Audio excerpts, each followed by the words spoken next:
The demands are vastly different. Like, that's one of the things that's so funny is when people are like, well, I want to work on my conditioning towards, jujitsu and MMA. How do I do that? By fucking rolling with people. Like, that's how you do it. Right. You're not going to run outside and jog for 45 minutes and mimic what's happening there because you're having a full body dump of just energy exertion that you're not going to see in any replicable thing. So, like, I've told friends, like, if you're going to try and do something, try and do like all out sprints swimming, if anything that's close. That way you're not putting the damage on your joints, but you have to use every muscle in your body in order to get from point A to point B. And that's what's so uniquely different with grappling sports, especially, is you'll see people that aren't really used to it. Like, you'll see the drunk guy outside of the bar that's trying to fight everyone, and they get into a wrestling match, and 15 seconds in, he's a fucking potato on the ground because it's a different type of exertion that most people just can't relate to. And that's the difference in like the different systems too, cardiovascular wise, is I can go to jujitsu and I can go to an open mat and I can roll for 2 hours and be fine. If you put me on a mile run, I'm dead. Mm-hmm. I can't do like running cardio anymore. Where I used to run a lot when I played field hockey in college, you cannot get me to run anymore. One, my whole skeleton is just messed up now from heel hooks and all the different things that you get put on in jiu-jitsu. So I just hate running now. But I also can't run at all anymore because you got them cankles though. Stop. Who's going to talk about my cankles? He's got the fucking toothpick ankles over there. No, we're just not distance people, That's just not how it goes. So what do you find like the biggest weakness is somebody who like jiu-jitsu or boxing is if you train them? I would say jiu-jitsu and boxing are very, very different in that way. The biggest issue with people within boxing is the ability, just flat out, the ability to keep their conditioning with their hands up. Like, I personally can't stand the level of this like gimmicky boxing that we see now, where it's like, let's watch these two YouTubers fight each other for oh my god, I just peanuts. saw that. Yeah, it's the biggest waste of fucking money on the planet, and the skill isn't there. So like when I was getting ready for college to prepare for football, my coach. Coach Smythe, who I used to work with, he gave me like a running protocol to do, which was essentially running a bunch of 400s and 800s and shit, which if you've ever run 400, 800s, they're the absolute worst kind of run you can do, other than the 16, obviously. But for that, I was like, fuck that. I'm going to do boxing training. So I started doing boxing training at a Dover Boxing Club, which was in the basement underneath the Dover Lanes bowling alley. It was down like what was an old bomb shelter. And I did boxing training there. And one of the most common things I saw from there in the thread and seeing everyone train was the inability of just that shoulder resiliency over X amount of rounds to keep your hands up, because the second that comes down, that's when you're getting popped. Right. I think that's one of those things specifically in boxing, other than the whole technique and stuff. I love watching. So like the other night when Israel Adesanya was fighting, I was instead watching Shakur Stevenson out of Newark go 16-0, who's just like an awesome boxer. If you haven't watched him box, he's special. And then with grappling, I think a lot of that has to do with navigating that sympathetic, parasympathetic for the person in that way. I don't think too many people go in with poor conditioning when it comes to grappling. I think a lot of fighters don't know how to manage the sympathetic, parasympathetic tone. And they either dump all their energy in the beginning because they're too jacked up, waving their hands at the fucking crowd, trying to get everyone excited. Or they're way too low against somebody who's going to come out and immediately get them, right? Like, I immediately think of like the Ben Askren, Jorge Masvidal. Like, Askren's like, okay, I'm going to go shoot on you immediately. And Masvidal's like, well, I got something prepared for you. Right. And then he's sleeping on the floor. So, I think that it's so important that if you are with people in those specific realms, that you work with people within those specific realms that have done that and have some experience within that. You can't just find any average Joe to be like, oh, let me teach Kamaru Usman how to do this. Right. No, it's unique. That's why I think dabbling in it every now and then and not going all in, when I was talking about the recovery piece of it, that's the challenging piece, because you can't train yourself for the endurance or the conditioning piece of it if you're just going once a week, kind of doing it recreationally. You're going to open yourself up for the risk of a lot more injury.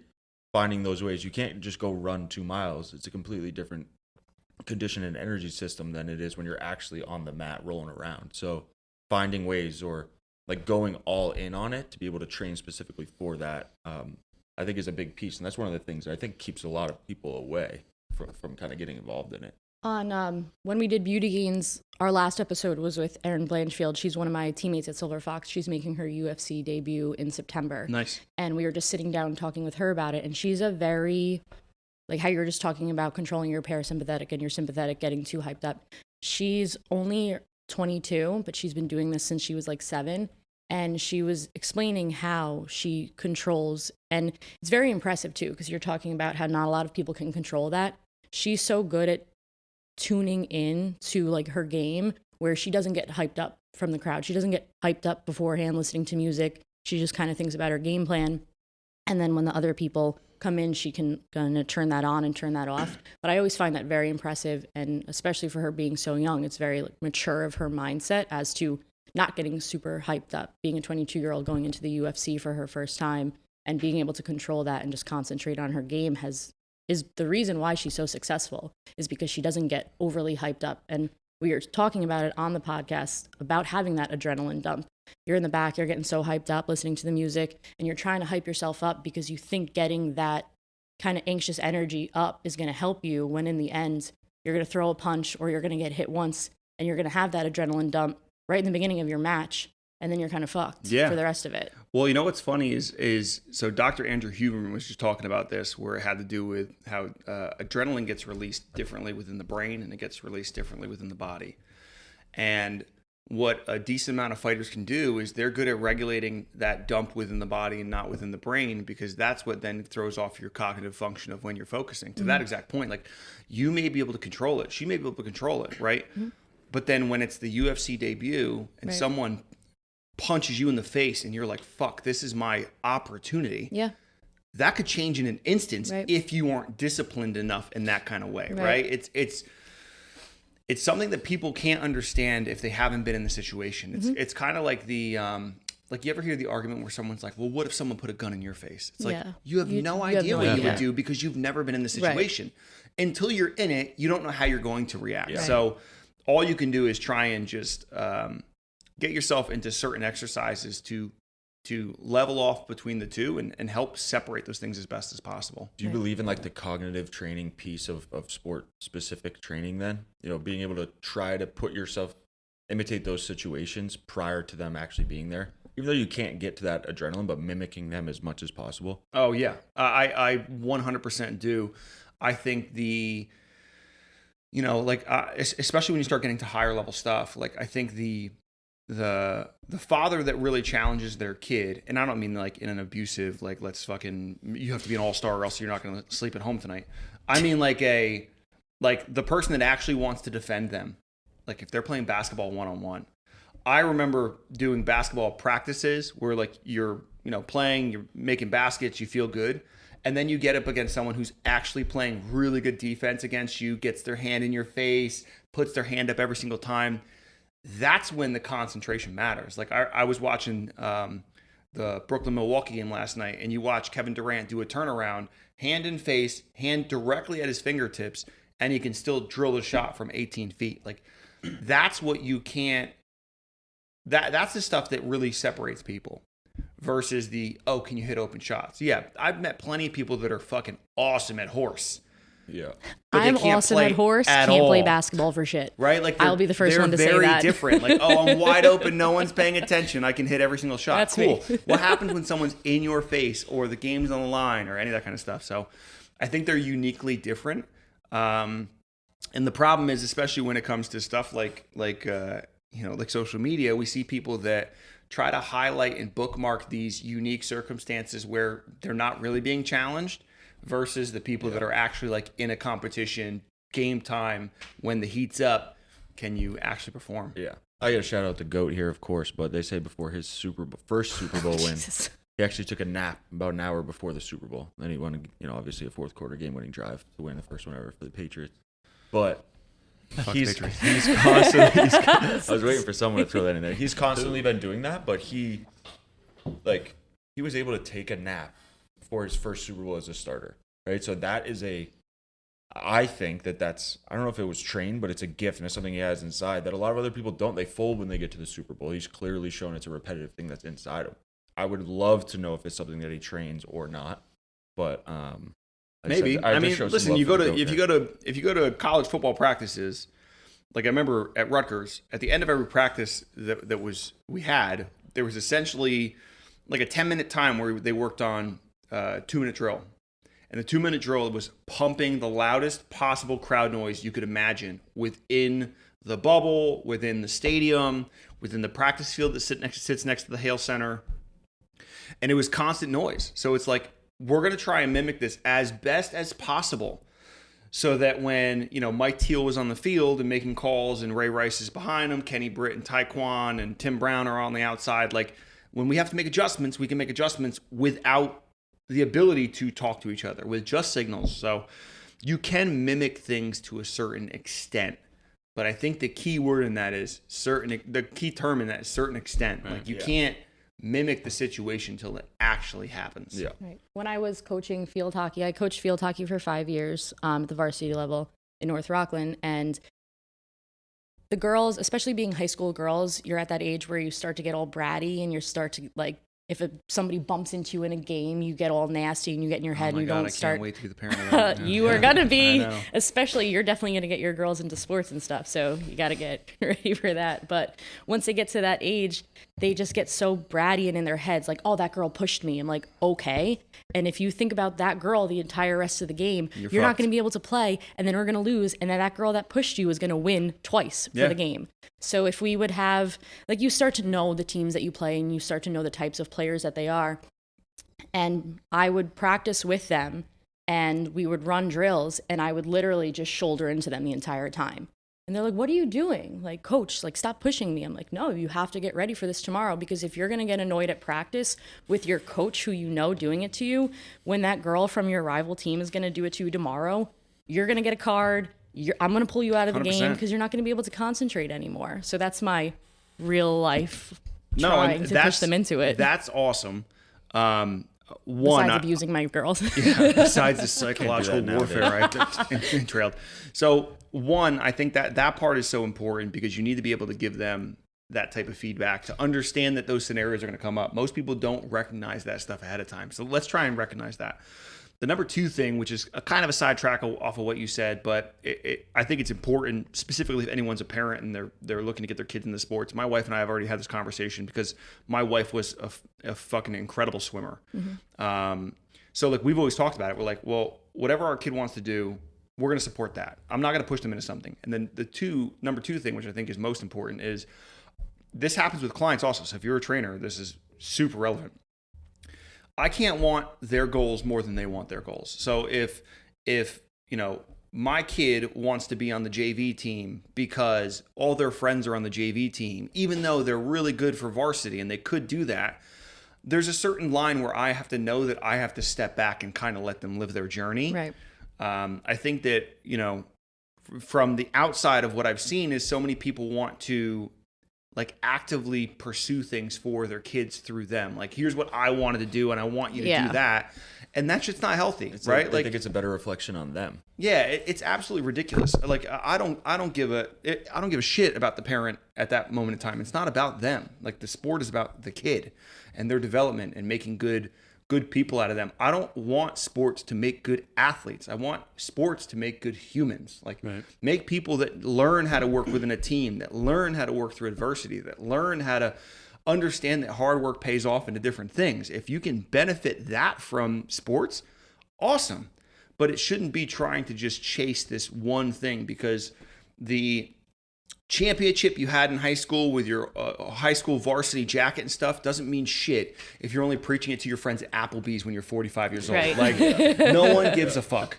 But if you're a good person from that kind of stuff, if you're overly successful because you learned how hard work pays off in certain dividends, if you were able to cultivate a different environment for yourself in these scenarios, that's the benefit that comes from sports. Yeah, it's like not feeling sorry for yourself too. Like, you can be like I'll be working at 90 degrees and I'm like, this sucks. But then I'm like, I did this 2 days on turf on 115. I did it in the wrestling room, 90 degrees. Like, it's not a big deal. Yeah. And it's overall perspective too. So like, it's not even like the bummer of it, but it's like, And it's like, oh my God, these days are hot and shit. Okay, I got a job. Yeah. I can make money. I can make the money that I want to make. There are people that are born with disabilities that don't even have a fucking chance. And I think that's one of the things that really irritates me is when people look at it and they're like, oh my God, I wish I could be LeBron James. Doesn't most people. Right. Like most people also don't even start at the starting line. Like a lot of people start 40 yards back from the starting line.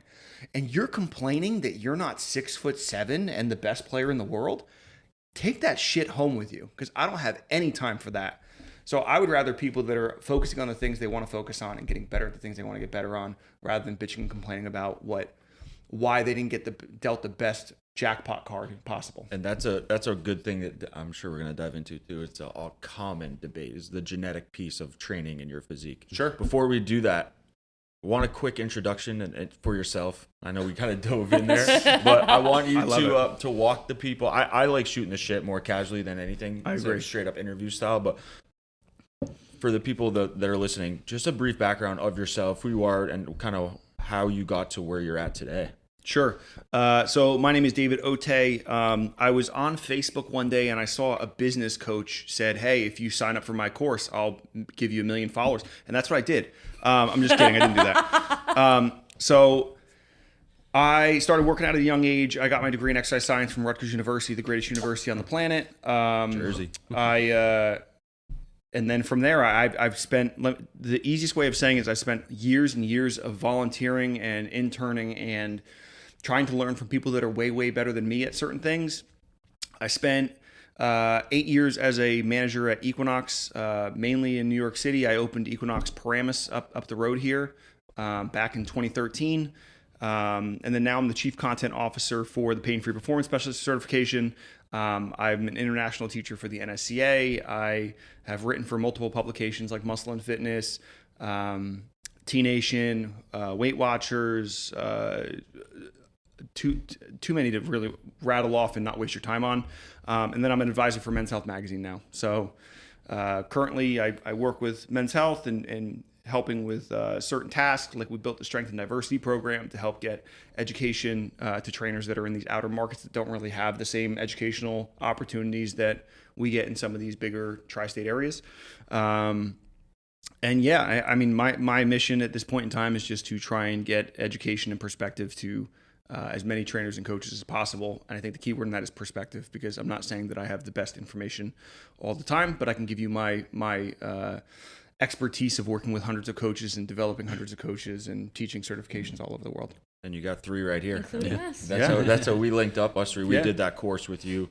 Was that November? Yeah. Yep. Awesome, 2-day course, learned a ton, and really took more too from the way that you taught it and the way that we were able to implement it, coming back here. Mm-hmm. And then following your Instagram page, the content has been super helpful for us. I mean, there's a lot of people in this gym that weren't there, that don't have the cert, that are always referencing it now. It's great.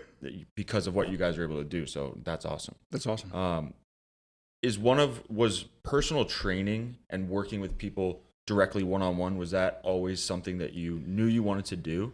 So when I was younger, I grew up without a lot of money, so I took any job I could possibly get. So when I was going through high school, I was constantly working. When I went to college, I was working through college, and then I was picking up other jobs to help pay for college. So specifically, like my sophomore and a junior year, I worked for UPS because they had a student assistantship, and they were going to pay for my summer classes. So I took anatomy classes that were paid for by UPS, thanks to them.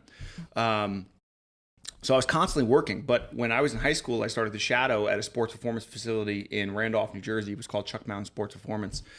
And it was the first time I was at a job where I wasn't staring at the clock. So I realized that's what I wanted to do, but I wanted to be a strength conditioning coach. That was ideally my first start. Collegiate, professional, any of that kind of stuff. But after looking at the job and talking to some people, like talking to Craig Stoddard, who was over at Precy for years, and meeting with some of the strength coaches in college at Rutgers, you quickly find out that you're bouncing around a lot and there's not a lot of job stability in that. And me personally, for just my situation, I didn't want to have a job that was making my family bounce around the country as often as that did, without the guaranteed stability of being there for a long time. And a lot of it not even coming from what you did. Yeah, Right? yeah, Football team goes, 6-6, head coach is fired, you're gone too. 100%. Yeah, you're hitching your wagon to whoever the head coach is, and to the same extent, like if I'm if I'm working with, say, the Patriots back in the day, and Tom Brady's stepping off the squat rack, which I'm sure he doesn't squat because obviously he's so perfect. Obviously, yeah, he's probably at a photo shoot. I wish I was there. But if he steps off the squat rack and he turns his knee and blows out his knee for the season, he's a $25 million athlete, whatever like that, you're getting fired. Yeah. And had nothing to do with what you did. It was just in your vicinity. So it didn't really resonate with me. Going through an exercise science program, you obviously think like, well, now I have to go physical therapy. And I almost went towards physical therapy. So when I got out of school, I applied. I became a trainer at a Gold's Gym, and I got a job as a physical therapy assistant in the St. Clair's hospital system.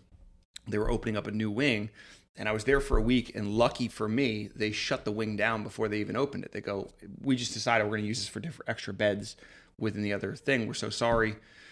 That's what propelled me to get a job as a fitness manager for Crunch that opened up in Wayne, which literally just shut down. Yeah. And that was like, okay, now I definitely know that I want to train, because I trained through college, I trained all that time. But when you look from the outside, you look at like Glassdoor.com, and it's like, oh, personal trainers make $37,000 a year.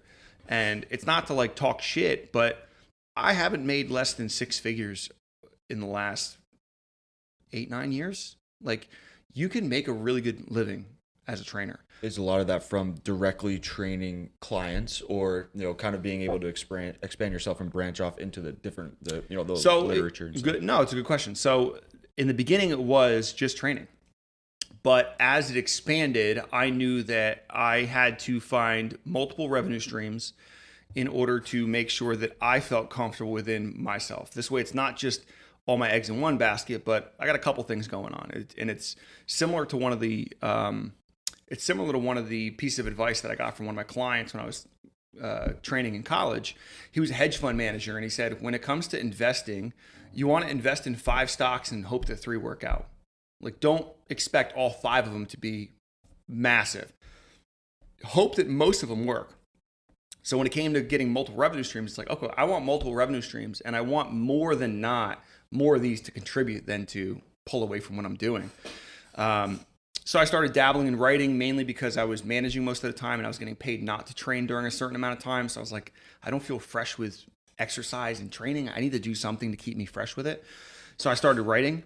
And then the presenting aspect was just me being persistent and super annoying. Like, I was lucky I had a lot of time of coaching different trainers through different things. So I felt, why don't I try and extrapolate this out? And I was lucky enough to get an opportunity to present, and I've made it a point to travel around and present and make little money in some of these events to hopefully build a resume to begin to present more. And then long story short, we end up John and I connecting through T Nation and through the NSCA and all that kind of stuff. And now I'm working, him and I are side by side working through PPSC stuff and putting out content that we think really resonates with trainers that they're not really getting right now. So it all worked out, but I would encourage that as coaches, you try and find things that make sense for you long term instead of the immediate future. And going off of that, like you were saying, even though you had time, you were making a salary, being a manager, you still wanted to stay fresh on things. I feel like a lot of the time when you're in this business or you're a trainer for so long, you kind of get stagnant on that. And I think you posted something the other day about somebody saying like, oh, I've been doing this for 30 years, but they haven't really gained any new knowledge. They haven't really moved forward. So I feel like a lot of the time people, it's not so much like an ego thing, but people learn something and they become a type of trainer. They get a little bit of success. They have some sort of following with them. And then they just stop wanting to learn more. But I find that like with you, you kept learning. Like everybody here keeps researching new things. And that's why we get more and more avenues. I feel like a lot of people sometimes get stuck and then they turn into I lost all my clients and I have to restart all over again. So what do you think is for like new trainers or trainers who are kind of getting stagnant into what advice do you have for people in this industry that are starting off new that think that this is just going to be like a cakewalk for the rest of the time? That's a great point. One thing I think is to check your ego at the door. you have to get comfortable with the fact that you're going to be wrong a lot of the time. I don't care if you're wrong. I care if your intent is there. Are you trying to do the right thing for the people in front of you? Because that's what happens is people get a certain educational thing. They hear something that's different from what they heard before and they go, oh, well, that's bullshit. No, that might be new information. Right. It might be BS, or maybe you learned the wrong thing the first time. So I'm a big proponent of don't knock people for trying to get educated and going to the wrong watering hole. Mm-hmm. Like if they're putting the effort in to find information, they just went to the wrong source. You can't don't make fun of them and beat them up and be like, oh, you're an idiot. I can't believe you believe that. No, the intent was there. So let's try and guide them along the way to find better sources moving forward. But you have to get comfortable with being wrong because the science is always developing. It's always changing. And if you're not changing with it, if you're not adapting, you're dying. So that's where you find, no offense to some people, but these dinosaur trainers at these old school gyms that are like, well, I've been a trainer for 35 years and this is how I did it back in 1970. Well, it's not fucking 1970, right? Things have changed. That's why I can't stand when I hear people that are like, oh, I don't get that old social media thing. Well, you better start getting used to some of it because whether it's email, whether it's technology, whether it's all these other types of things, you have to adapt with whatever is coming up and you have to figure out how to speak the language and communicate because if you are lacking in one of those areas, you're going to be extinct at a certain point or you're only going to be available to a certain subset of people at a certain point. So what I would say for new trainers is this. 1, be okay with being wrong. Number 2, find as much information as you can in the cheapest way possible when you don't have the money in the beginning. I just wrote an article for PPSC on 4 mistakes that all new trainers make. And one of those is all new trainers, they get a certification. They're like, that was awesome. What should I get next? You should get nothing next. You should literally sit on this certification for 6 months and digest it. Or you get the person that I used to interview trainers. They would come in and they'd go, oh yeah, I just got certified. I'm super excited. I finally got my NASM. I'm like, awesome. What'd you get on the test? They're like, oh, I got an 87. And I'm like, cool. So you don't understand 13% of the book. Instead of being like, oh yeah, I passed. No, but there's a good chunk of that book you don't get right now. That's not a bad thing. It's a perspective shift. How do I now better myself to really dive into that stuff? Because I said at one of the courses last weekend in Dallas, if you have an engineer that's building the bridge in town, they got C's on everything through their college. Do you want them building that bridge in your town? No. Right. I'm not driving across that shit. So it all depends on what is that compounding effect? How deep is the foundation before you build on top of that? So I suggest for coaches that are new into it, do the Will Hunting version of education. Get all the free resources, articles, podcasts, listen to podcasts, go to the library and waste your money on some late fees on books. That's how you can get a really, really strong education for cheap before being like, oh, well, let me spend $1,500 on this certification to specialize in this one thing I might use twice in a session. Right. No, find ways to get better at that because it's not the modalities that make the difference. It's your coaching that makes the difference and your ability to communicate with someone and get them to get really fucking excited about something that's pretty grueling. Because fitness, if you're doing it right, is going to be an exhausting experience.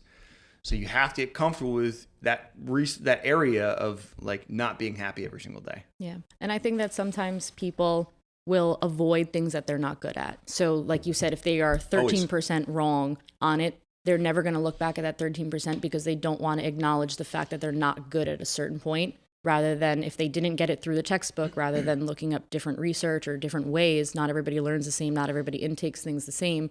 So finding something that works for you, but not ignoring that 13% that you don't understand, that's what you should be honing in on, is not ignoring it. And that's what's going to make you kind of more of a full trainer in that way, is acknowledging your weaknesses and working on that. Because I know when I came in here, my background is athletic training and sports injuries. So when I came in here for performance-wise of it, I had to learn how to do everything.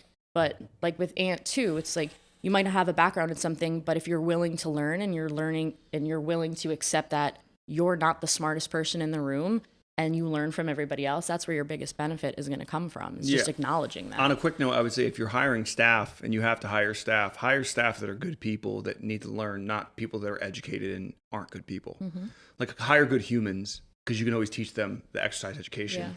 don't find someone who has a master's degree and is like talking to the fucking wall. Like that's not someone who can really resonate with. They're saying that a lot now with like college degrees too. You know, it's like, okay, the piece of paper actually means nothing. It's how you can apply it and what type of person are you and did you actually digest the knowledge, right? And that's a big piece. I mean, I followed a very similar path as you. I wanted to be collegiate strength and conditioning coach. However, I have a master's in business, right? So didn't want to have anything to do with strength conditioning until I got out.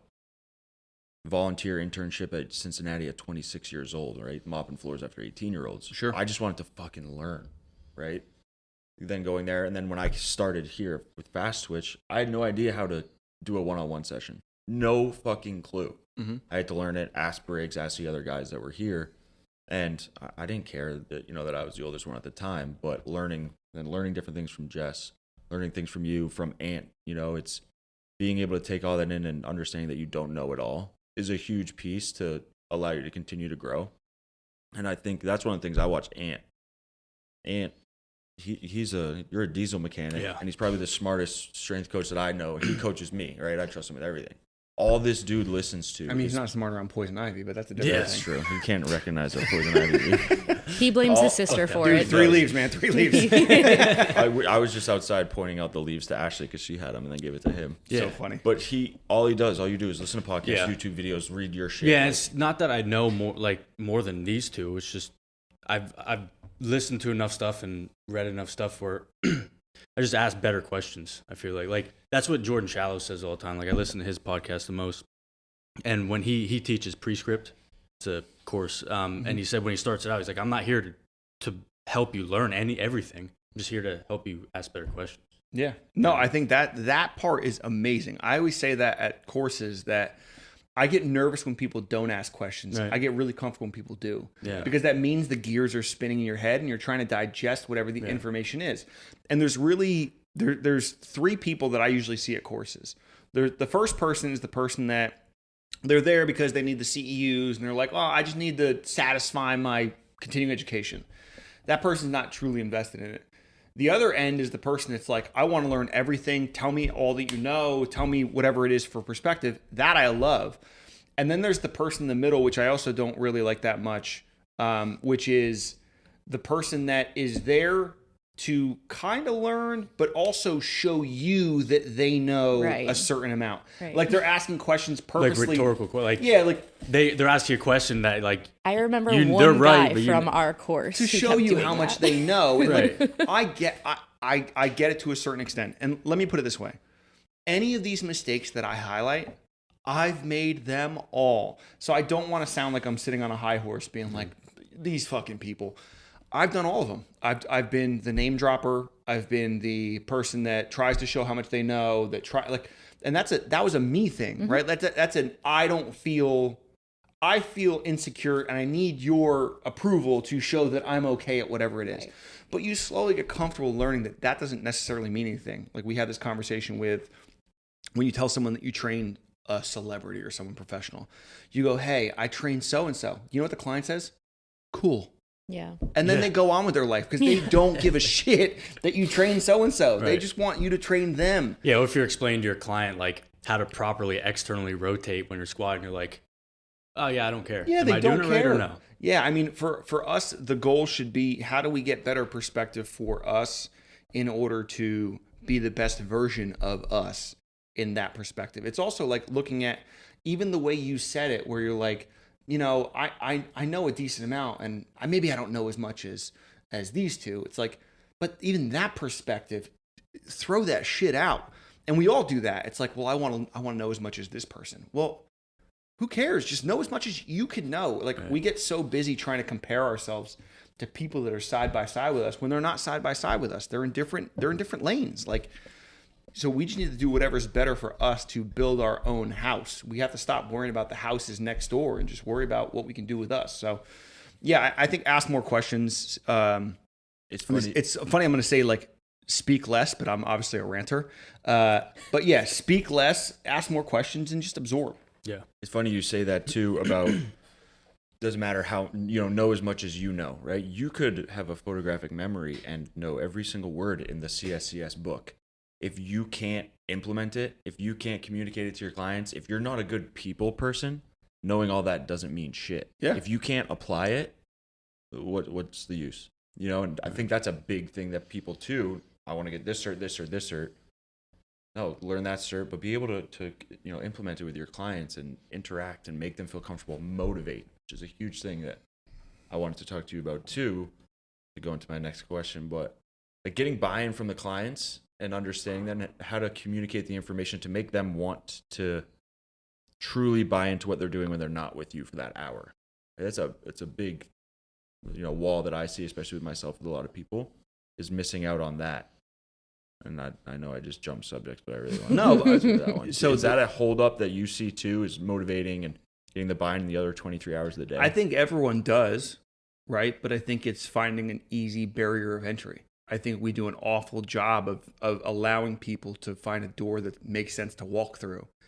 We set up these big expectations. We're like, hey, so on your off time, I want you to go outside and I want you to run for 5 miles. I don't like running 5 miles. No, I would My never. client who hasn't done this is not going to feel excited to go do that, especially when it's 90 degrees and humid outside, right? Like, we need to find better barriers of entry. So, for example, like we talk about breathing in the course. You don't get your clients to start practicing breathing prior to their sessions. Do it in recovery. Do it in the time that feels really good so they start to like it. And then you can start to upregulate it. So we do a really poor job of getting people for little building block things to build on top of. We always want to start a little larger than we should. And some of the building steps, they seem like a joke. Like they seem so small that you're like, how is that homework? Listen, for my client that has to own the other 23 hours, hey, we talked about your breakfast. Awesome. All I want you to do for homework today is make your overnight oats at night. That'll take you 5-6 minutes. Yeah. That's all I want you to do. Just make your overnight oats. Once we can accomplish that on a regular basis for a certain amount of time, then we'll build off of that. Instead of being like, okay, well, let's try and get your cardio. I want you to get it to bed, 2 hours earlier, set the white noise machine on, make sure you have a fan, buy new sheets, get the nice ones, 5,000 thread count at least.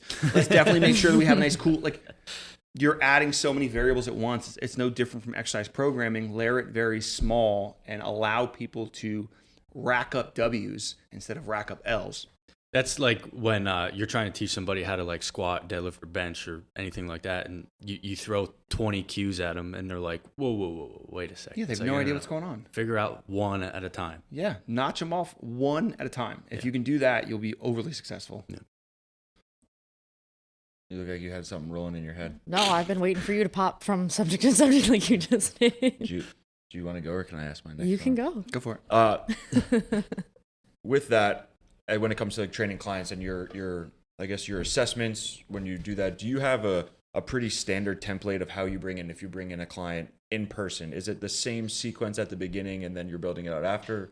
Or is there kind of, depending on each one as they come in? Like, how do you roll through with your clients? Yeah, so it's a good question. Everyone should have an assessment for their clients when they first come in. There has to be some type of intake process. We need to do a better job of getting an intake process because we can't, you can't create an individualized program for somebody if you don't know what's going on in the beginning.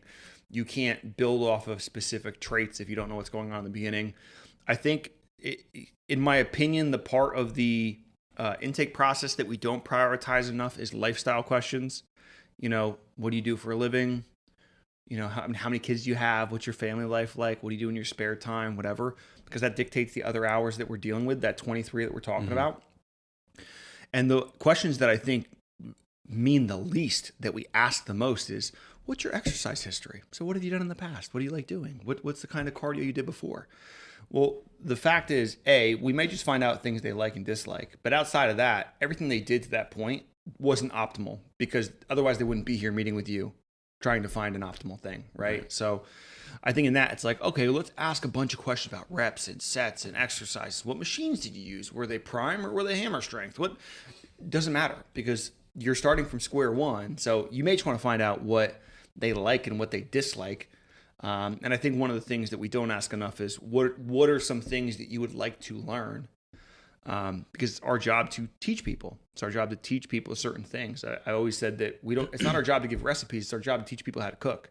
I don't want to just give you the idea of, here's the blank page, here's how you make lasagna. No, I want to teach you that no matter what's in the pantry, you can go in there and make a good meal for yourself, right? And you're comfortable on your own doing that. That's the difference between giving somebody a workout out of a Men's Health magazine and truly building an individualized program for them. So I want my client to lose the what ifs when they walk in the gym. Yeah, when you're doing that, if you're training someone for like a year, they should be able to. I'm not saying they are going to because they're comfortable with you. They really should be able to take, if you're teaching the right way, they should be able to go do it on their own, essentially at that point. Yeah, I give it 6 months. I tell people after 6 months, if you're still working with me on a regular basis, it should be for 3 reasons. Number one, it's because I am the best workout partner you could possibly have. Like, I'm going to push you through the sets. I'm going to pay attention to your rest periods. I'm going to keep you motivated through certain things. Workout partners are amazing, but the wrong workout partner is detrimental to a routine. Number two is you need the appointment. You like the regimented appointment. Mm-hmm. Some people just hate working out and they need the outside stimulus, and I totally get that. Number three is that I'm just so damn good looking and charming that you want to spend money to see me 3 times a week. If it's because you don't know what you're doing in the gym, I have failed you at month 6. And I think that's a big part. Like we need to make people comfortable within the gym. We don't need them to be reliant on us. It's just like when we add in outside stimuli into exercises to help get them over the bridge of this next thing, whether it be a corrective, whether it be RNT, something like that. There's a certain point in time where you have to remove that stimulus so it doesn't become a crutch long term, but it's just enough to get them over the hump to then translate into efficient movement. Yeah. And I find that a lot of the time trainers and coaches, how we were talking about earlier with the fact of when your income is based on somebody else coming in and you get I can't have this person leave. Some trainers I feel like almost don't want to educate their clients because they're using their clients as you need me. So they'll do a lot of exercises where you need you need a partner. You need me to do this. You need me to show you this. And that's where not following an actual program comes in. You see so many trainers who the person comes in and they just throw something together in their mind as they walked in. And then they never go back to that exercise again. And the next time they just want to impress or have the person do something crazy that they saw on Instagram so that they seem like they're doing something fun and they're engaging their client's mind and interest, and it's hard, but there's no actual program behind it. There's no actual progression from it. And those are the clients that go to a gym. If you only see a client twice a week and they are supposed to be working out 4 times a week, the other 2 days, they have no idea what they're doing. That's actually not beneficial to you as a trainer because you're not going to get referrals from other people because you're leaving your person with no knowledge when they go somewhere else. But it's like a selfish sense of, I need you for my income, so I don't want you to learn how to do this on your own.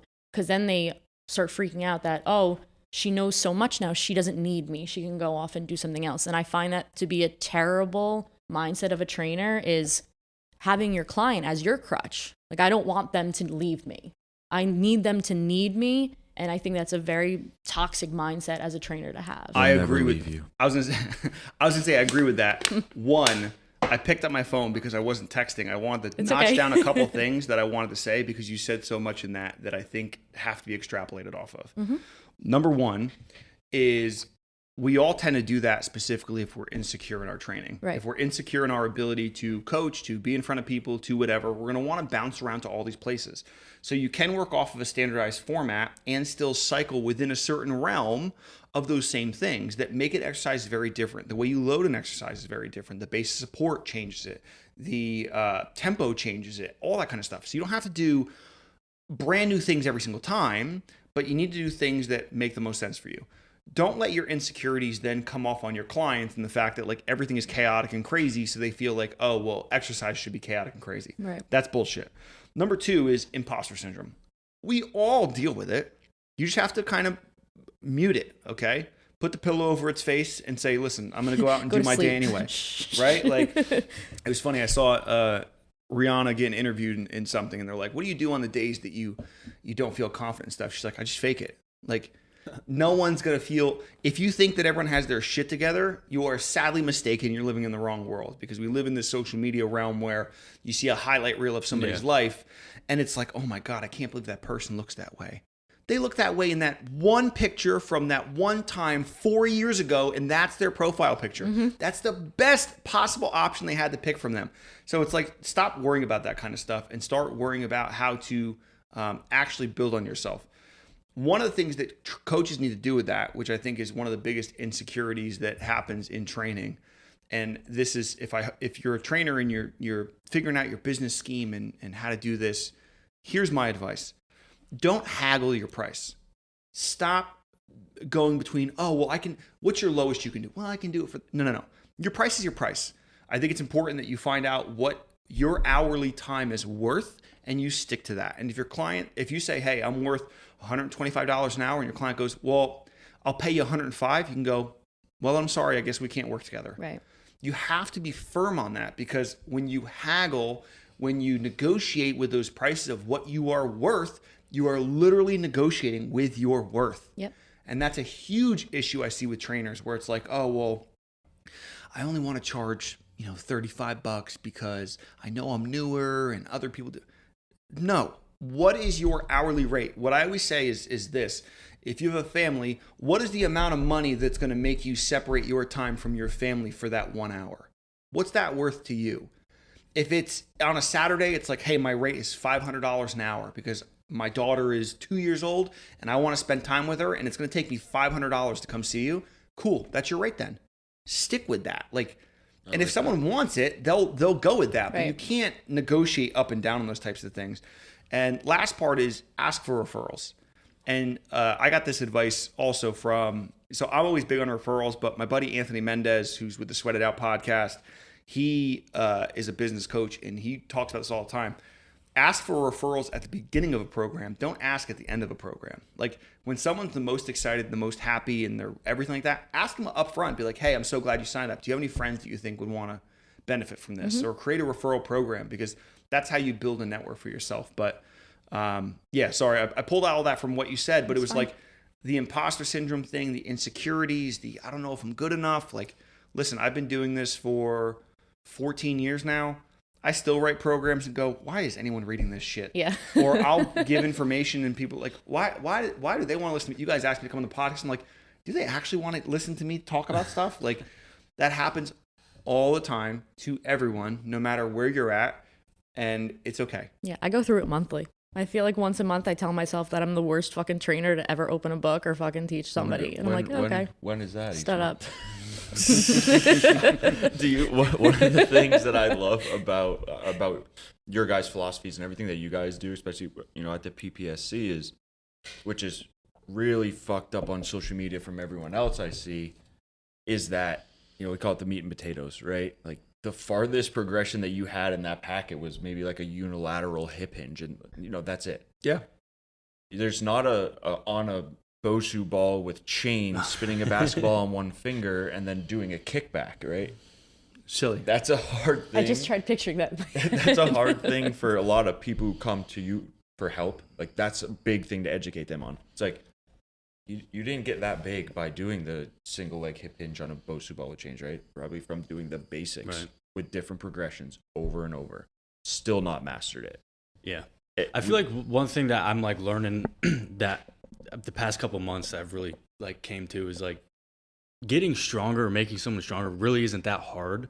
It's staying injury free along the way, right? Because you can't get stronger if you're hurt. So it's like I could push you to like, all right, yeah, heavy single this week, heavy single next. You can progress that way, but like at some point something's gonna give. So it's like, all right, now we got to back off, we got to reassess, stuff like that. So I feel like it's not. It's a progressive overload and it's a linear process to an extent, but at some point you got to be like, okay, well, we're gonna explode something here soon. Well, we also have to be okay with, like, there is no perfect plan. Yeah, and I think once you accept that, you get much more comfortable with it. Yeah, it's like he might stay up all night with Emmy because she's crying. It's like, okay, now like let's back off a little bit today. Like you got to understand that like 100%. Variables change every single day. Yeah, listen, I was having a conversation with Brad Schoenfeld yesterday, and we were talking about exercise loading and schemes and stuff like that. And one of the biggest things we were talking about is like you don't have to do. Like I asked him because I knew his answer is it depends, which is amazing. But I asked him, well, what's the ideal setup for someone? 5 days a week, 6 days a week, whatever. And it depends. And it like you can change loading based on the weeks. Like you don't have to do 5 days a week every single week. You do 5 days a week for 2 weeks in a row, then do 3 days a week for 2 weeks in a row to kind of deload, then do 4, then 5, then ramp up and go. Like I think we focus too much on what's the best plan instead of finding out like what's a really good plan. What's a really good plan that's not going to put them into harm's way as much as possible versus the other things? And that's what's going to actually get us benefits, because a consistent program is the best program. Yeah. So instead of trying to be like, well, let me do, 5x3. Most clients are good with just a concurrent program, just your general run-of-the-mill stuff. And to your point about the Bosu ball with flaming fucking chainsaws and shit, like it wasn't the complexity of it that got you stronger. It was the hip hinge that got you stronger. Yeah. And to that extent, I think we do a very poor job of helping identify for clients what they mean when they say that type of stuff. When clients say, hey, do you have the sledgehammer and monster truck tire here? Do you have the ski erg? What's this Bosu exercise and stuff like that? It's generally not because they think they're super advanced. It's not because they think they're a superhuman athlete that can be whatever. Some people do, but most people don't. Most people want to do that stuff because it looks fun. Yeah. It looks more engaging than doing bicep curls with a barbell. I would argue that barbell bicep curls are probably a little cooler, but for most people, they want to do something that's fun and engaging to them. So I think we can't just chalk it up as clients think that they're super advanced. I think we have to understand that they're just trying to find something that's engaging and fun for them, and we need to do a better job as practitioners for providing that. I put it a little bit more on the people who aren't as educated into what, or using Instagram or social media as a platform to sell programs that I would say they're not as legit, right? They're not educated. They're making people think that they got those glutes by doing that Bosu exercise, right? General rule of thumb, like 5 years ago, people are pieces of shit, right? Yeah. Like there are plenty of people out there that are just pieces of shit that are trying to sell you stuff. They're just trying to make some money. And that's why I say the vetting for a client, finding the right trainer is just as important as a trainer trying to educate himself or look for the right place, or an employer hiring a coach, right? They should be researching if they want to work with you or Ant or me. And that was when we talked about what we're going to talk to you about. That was a big question that came into my head just for because I've been following a bunch of your posts lately, have been really good just about not training exercises in general, but just concepts of trainers has been a lot of your posts that I've been seeing lately that I've been resonating with. And one being the like Instagram-y trainers who really don't have the knowledge. They're just like, follow me, like the influencer type things. Smash that like button, Here we go. Do this exercise that I've seen 1,000 times before, but I'm doing differently. So do it my way and then buy my program. That's the same exact program for you and the 45-year-old male and the 17-year-old girl. Everybody gets the same exact thing. Sure. What is your advice for people who are using Instagram or using different types of social media in order to search for a program or search for a trainer? What are ways that people can kind of separate bullshit and actual content worth anything? Love it. Number one, if you see things that are radical and new and revolutionary, they're probably not radical, new, and revolutionary. Most of the things that you see through common threads are the ones that really resonate. I've had this conversation with Chris Duffin. I've had this conversation with plenty of people that teach certifications, and we all agree on the same fact, and that is that you don't take the things that are proprietary and, oh my God, you take the things that like, okay, if I took these 5 certs, what are the 4 common threads between all of them? Because that's the stuff that truly resonates. So I would focus on that. 2, focus on actual like client referrals. And when you see people posting like transformations on their page, actually click on and see if they tag that client in it. And if that client has that trainer stuff on it also. Because you can also just Google transformations and put them on your page and hope that no one calls you out on it, right? I've never even thought of that. That could literally never you can even go thought on of Google that. and you can look up transformations and you'll find thousands of them and just post them up. Be like, oh my God, my client Tammy, she lost 55 pounds. See if there's actually a connection there, right? I was like, I do that. I'd rather watch the journey than that particularly. And then what I would say is my thread for the coaches that are out there is I don't care if you have 15 followers or you have 50,000 followers. If you are looking to provide content, provide content that resonates with you. Don't try and be the person that you're not, right? Number 2, make sure you're getting all the information you can out to the people that are there, because I think what we do is we discard the fact that, oh, I only have 500 followers. Like, I need to find things to build a following. No, you have 500 people that are dedicated to listening to your stuff right now, that are liking your shit, that are saving your shit, that want to hear your voice. Give them your fucking opinion. Like, don't try and be like, hey, how do I post this picture of my ass cheeks so that I get 5,000 more followers? Like, Don't do it. Find the thing that really resonates with that, because people want authentic takes. It's not about having something that's revolutionary. The things that I say on my stuff aren't necessarily super unique to just me. I literally watched a video yesterday that somebody posted of Floyd Mayweather saying literally the same thing that I said probably a year and a half ago in one of my posts, that literally some other person probably said 5, 10, 20 years ago. Right. Like, they're not necessarily new thoughts. They just happen to be new thoughts in my head. So I talked about them. So the one I'm talking about is like, there's 168 hours a week is a very bad time management statistic. Because if someone's working 8 hours a day, ideally, they're sleeping 8 hours a night, ideally, they're eating 20 minutes for every meal. Then you add in family, hygiene, kids, all that kind of shit. Don't time shame your clients for being like, oh, you don't prioritize an hour and a half a day for working out. Fuck you. Like, find the time that makes sense for that.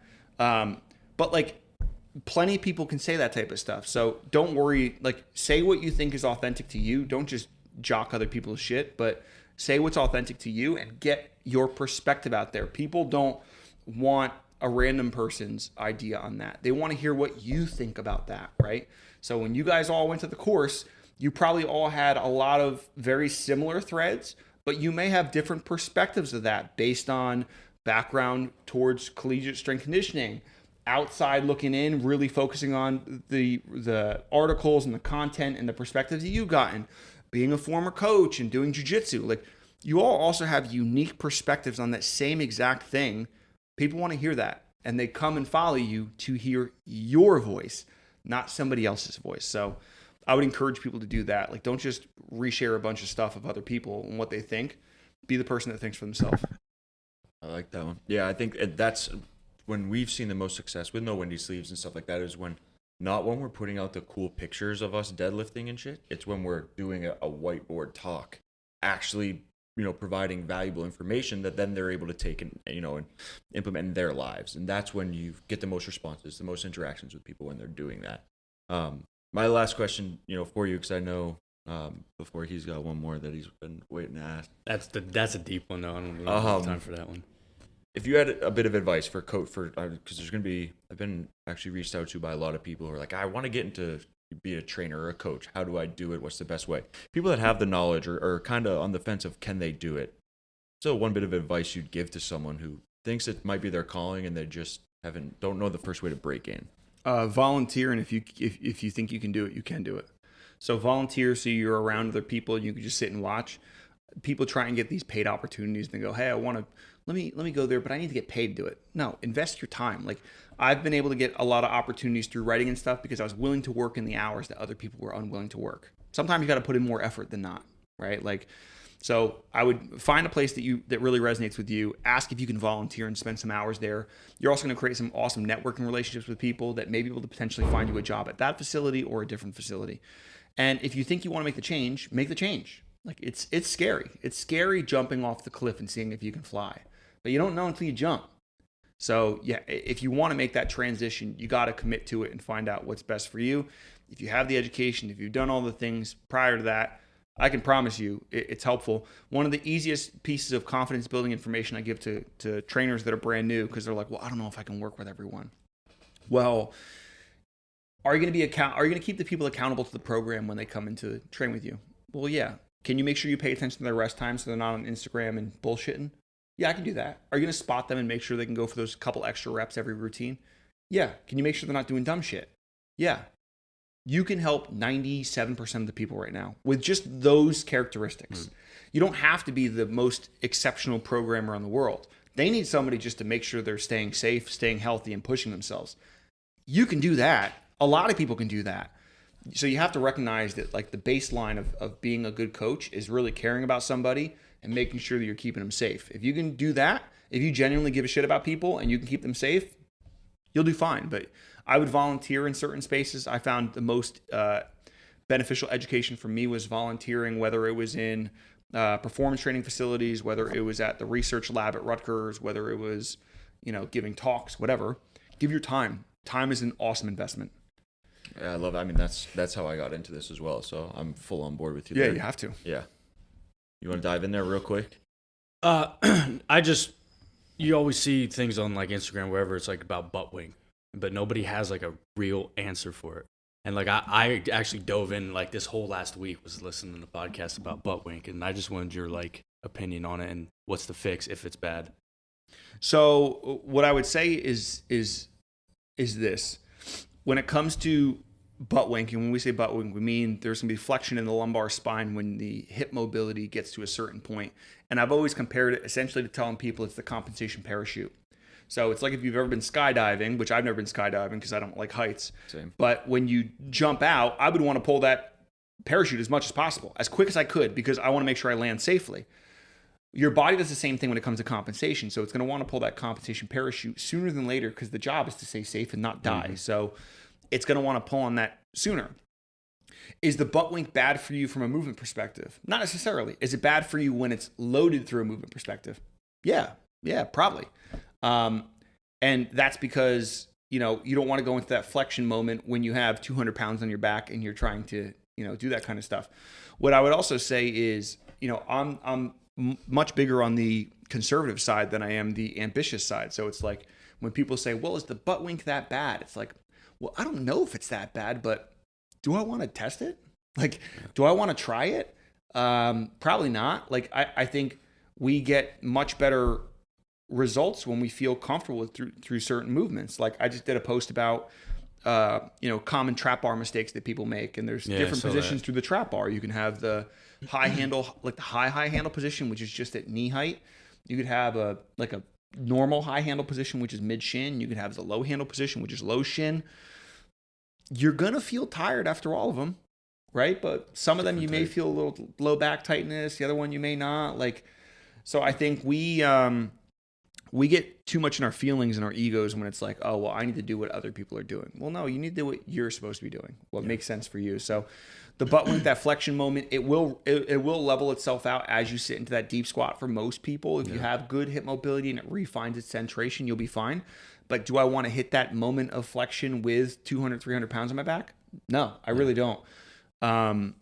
So again, I think it's a matter of like, what's the battle? Like the end game is I want to get stronger. Okay, so do I have to go through that moment within that hip, within the back to actually get stronger? Not really. No. And I think it depends on that. Like, people specifically with plyometric type stuff, they're like, well, you want to go ass grass. Well, no, you don't. Like, jump performance is generally a quarter squat, right? So you should probably be quarter squatting, right? And focusing on, plantar flexion and getting that triple extension and finding ways to get as vertical and powerful as possible. So, it's a dicier topic, but that's one of those things like we see. And again, it's a debate because people are going to have different opinions about it. Yeah, that's just my opinion about it. Yeah, is why sometimes you want to risk it for a biscuit and sometimes you don't want to risk it for a biscuit, right? So in that case, I don't really want to risk it too much because it's not going to revolutionize my life. And for the client that's out there that's like, hey, I just kind of want to look better in shorts, and I want do they have to squat ass to grass? No. I don't even have to squat. Yeah, they just want to feel good and look good. I don't have to put them through these massive protocols. So, as a coach, don't apply your feelings of your goals onto your clients and project that onto them. So, again, we take it. If Karen, the mom of three, is coming in here, yeah, we want her squatting, we want her hinging, we want her doing all that kind of stuff. But does she have to squat ass to grass? No. Does she have to, hinge all the way to the ground? No. Does she have to, bench press 400 pounds? No. Find things that help and work with that. So that's just my opinion on the butt wink. Gotcha. Yeah. That opens up so many other questions. I know. I'm stop talking. We're done again. Now that we know you're only 20 minutes away, we're going to bother you all the time and ask you to come back on. Try to get you in before you have your daughter. Next time we'll get a lift in. Yeah, we're going to hopefully crush one after this. Did you just crush that can? When did you do that? I'm trying to get you. I was going to do You literally crushed it one and crushed it two. Yeah. good. No, but thank you so much for coming on. There's a ton of good information on here. A lot of stuff left on the table too. We've been looking forward to this one because we reference you in like every single one of the podcasts. Our last podcast, we referenced you like 3 times. Yeah. So I appreciate you taking the time to get out of your busy schedule. No, I appreciate it. I hope that when you were referencing me, you were like, this dude used to have hair and now he's bald. And he's shaved it off. You had a full head of hair. We won't talk about that though. It's fine. No, so I'm okay talking about it. So I've had a lot of people ask me. At one, it was opportunistic. Okay. Because it's like summertime. People are like, oh, so you got a little summer haircut. It's a TikTok trend right now. Yeah, sure. Too. I got a summer haircut. 2, it's not a good look for PPSC because it's just a bunch of bald white guys now, which is not super helpful. That's why we left Luke somewhere else. Yeah. But 3, like it just, my hair was getting a little thinner than I felt comfortable. And like I told people, like I just, to paraphrase Maxine Waters, I was reclaiming my hairline, like it's, I'm going to take control of it and I'll shave my head. I like it's a good look. Yeah. But just like you said before, you just took the jump. It's going on in your terms. So I'm a little thicker than your normal bald guy. So I'm gonna try and coin myself as Bacon Statham, and hopefully that sticks. Because before that, I was on a Men's Health thing, and some guy commented. He goes, "When did Jim Gaffigan start working out?" So I started. I changed my IG thing to Jim Gaffigan, GYM Gaffigan, which was fucking incredible. I was like, "This is amazing." So yeah, hopefully Bacon Statham will start to stick too.